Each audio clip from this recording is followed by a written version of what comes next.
Bismillahirrahmanirrahim. Assalamualaikum warahmatullahi wabarakatuh. Hamdan syukran lillah, asyhadu an la ilaha illallah wa asyhadu anna Muhammadan abduhu wa rasuluh. Allahumma salli wa sallim wa barik ala sayyidina Muhammad wa ala alihi wa ashabihi. Hadirin jamaah sidang salat Isya dan tarawih Masjid Baitul Adli yang dirahmati Allah Subhanahu wa taala. Alhamdulillah, di malam ke-20, betul ya Pak? Atau ke-21 yang memulai hari Senin, Allah berkenan kepada kita untuk menuntaskan ibadah saum di hari ke-19 atau ke-20. Semoga Allah memberikan kekuatan lahir batin untuk menuntaskan ibadah saum kita sampai dengan akhir Ramadan ini. Salawat dan salam semoga tercurah kepada junjungan kita Nabi besar Muhammad sallallahu alaihi wasallam, kepada keluarga, para sahabat, para tabi'in hingga kita sebagai umatnya insyaallah akan mendapatkan sesuatu yang terbaik dari baginda Nabi besar Muhammad sallallahu alaihi wasallam. Ma'asyiral muslimin rahimakumullah.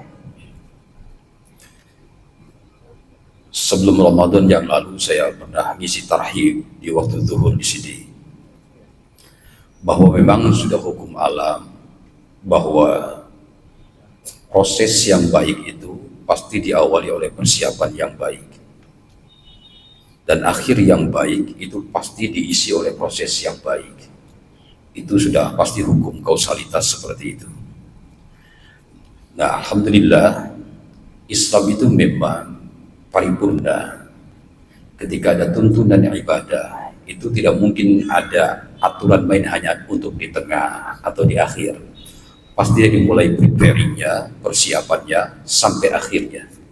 Karena memang Allah beserta Rasulnya menginginkan kita agar berakhir dengan menjadi manusia yang terbaik di hadapan Allah Subhanahu wa ta'ala.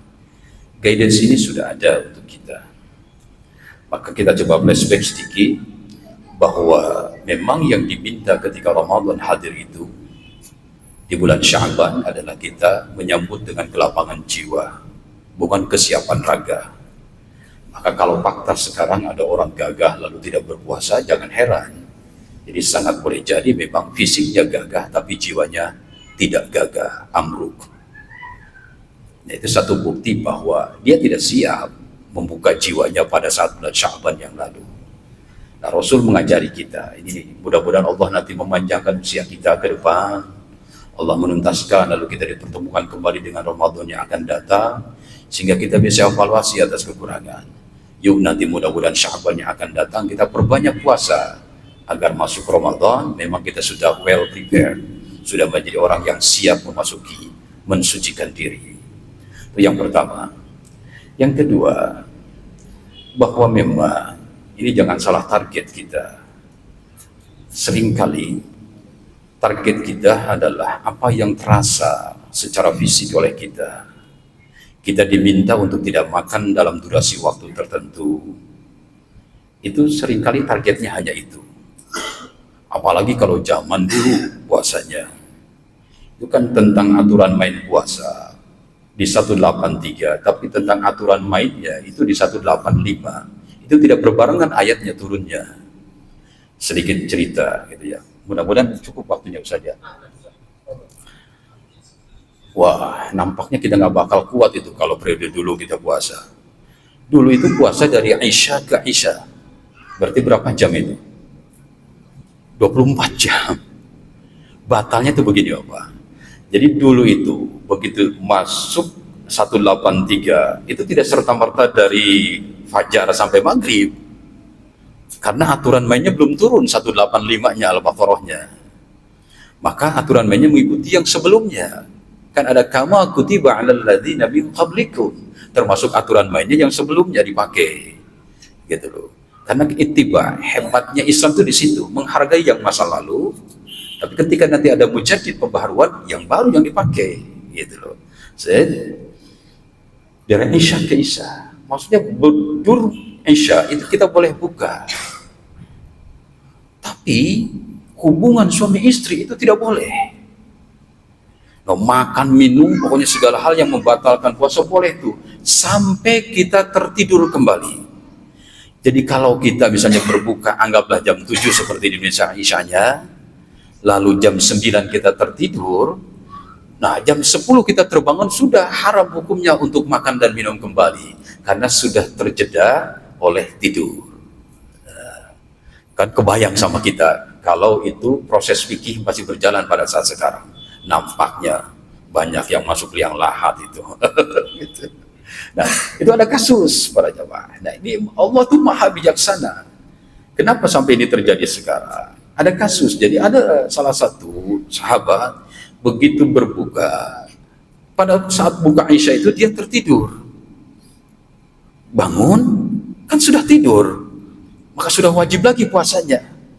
Berarti sambung kan, menyambungkan. Nah, besoknya dia pingsan di bawah kebun kurma. Turunlah ayat 185 Al-Baqarah mengatur itu hingga kepada kita semua. Maka kita patut bersyukur kepada Allah Subhanahu wa taala. Bahkan bukan hanya durasi yang Allah batasi, tetapi juga ada kehalalan-kehalalan yang lain, seperti bolehlah kita bersuami istri bersegama di malam hari. Nah, ini para jamaah, ini tentang kasus hukumnya. Nah, Allah tidak itu memang menginginkannya. Allah lewat media puasa di Ramadan ini adalah memang seperti tadi, di Sya'ban kita siapkan jiwanya, kita lapangkan, nanti biarkan Allah yang menggerakkan, yang penting kita buka aja jiwanya, jangan tutup jiwa kita, Allah nanti yang buka. Kalau sudah buka, Allah yang bersihkan. Allah panggil kita dengan ya, artinya wahai jiwa kita itu kan, ya ayyuhalladzina amanu kan, ya wahai jiwa. Jadi kalau yang Sa'bannya itu sudah membuka jiwanya, dipanggil di Ramadan, wahai jiwa, sudah pasti cepat dia menyambutnya. Tidak ada ungkapan yang aduh Ramadan. Nah, suka dengar kan ada orang masuk Ramadan, aduh Ramadan, beban. Nah, karena dia tidak siap di Sa'bannya itu. Lalu ada kata ayu, bukan hanya jiwa ternyata, tapi juga hati kita. Karena iman yang ada dalam diri kita itu posisinya, itu posisi di paling dalam daripada hati kita. Jadi ini ada hati kita, itu di paling dalam diri kita. Sesungguhnya kan siapapun kita itu pada saat kita 4 bulan di rahim ibu kita, siapapun ibu kita, siapapun bapak kita, gitu loh. Sesungguhnya ketika lahir itu kita dalam keadaan Islam. Cuma sayang ada orang yang memang keluarganya tidak muslim, sehingga dia begitu lahir tidak dimuslimkan oleh orang tuanya. Padahal waktu di alam rahimnya itu perjanjian dengan Allah. Alastu birabbikum, kata Allah. Hei manusia, cabang janin, kata Allah. Kamu percaya aku ini Tuhanmu, kata Allah. Lalu kita jawab itu. Bahasa kita di hadapan Allah, apa jawabannya? Qalu bala syahidna. Benar ya Allah, kami menyaksikan Engkau Tuhan kami. Maka kullu mauludin yuladu 'alal fitrah. Setiap manusia yang terlahir, entah dari rahim siapapun, entah dari bapaknya agama apapun, sesungguhnya waktu lahir dia dalam keadaan fitrah. Maka patut kita syukuri kita sampai detik ini fitrah. Dan yang akan digodok diolah itu jiwanya, jiwa kita. Dasar para jamaah, waktunya 2 menit lagi. Gak apa-apa, dilo tambahkan ya, gak apa-apa ya Bapak ya. Jiwa, hati, ruh, kan ya, jiwa, ayu, hati, ha itu ruh. Kalau semuanya sudah lepas, raga kita punya nilai enggak? Jiwa kita lepas dari raga kita, punya nilai enggak raga kita? Mayit kita kan? Hati kita sudah lepas, walaupun masih ada nafasnya. Orang suka bilang itu manusia gak punya hati. Itu kira-kira kalau diungkapkan begitu tidak punya hati, orang baik apa orang jahat? Orang jahat kan kita gitu. Karena sudah dibilang tidak punya hati. Jadi kal mayit hidupnya, bernyawa tapi bagaikan mayit. Gitu. Apalagi kalau sudah rohnya dicabut oleh Allah Subhanahu wa Ta'ala. Jadi puasa ini momentum yang amat sangat baik dan terbaik. Karena tiga yang immaterial memang digodok oleh Allah Subhanahu wa Ta'ala. Tapi sayang, seribu sayang, most of the Muslim, kebanyakan Muslim justru memuaskan raganya. Satu sisi saya senang perekonomian berputar, satu sisi saya sedih. Lihat tempat-tempat makan semua ketika mau berbuka penuh, tapi masjid betapa sepi. Kan di sana tidak ada penggodokan jiwa, adanya pengenyangan perut kan. Zaman dulu, saya bilang saya cengeng orang. Dahulu itu kembali. Justru semakin hari berjalan di Ramadan, masjid semakin tidak cukup. Karena mereka tahu, hari ini mungkin saya masih kotor jiwanya. Terus datang kepada Allah. Ya Allah, tolong dengan segala kotornya jiwa dan hati serta ruhku. Tolong ya Allah, hari kedua, ketiga, ya Allah bersihkan. Terus datang. Karena kita yang butuh Allah. Sehingga wajar Nabi di final days, di hari-hari terakhir, the 10 last day itu, 10 hari terakhir Nabi mengajari kita, ayo perbanyak itikaf. Yang kaum laki-laki jangan banyak itikaf di rumah. Kalau dekat masjid, segera datangi masjid, itikaf di masjid. Karena ada satu malam yang lebih baik daripada 1000 bulan.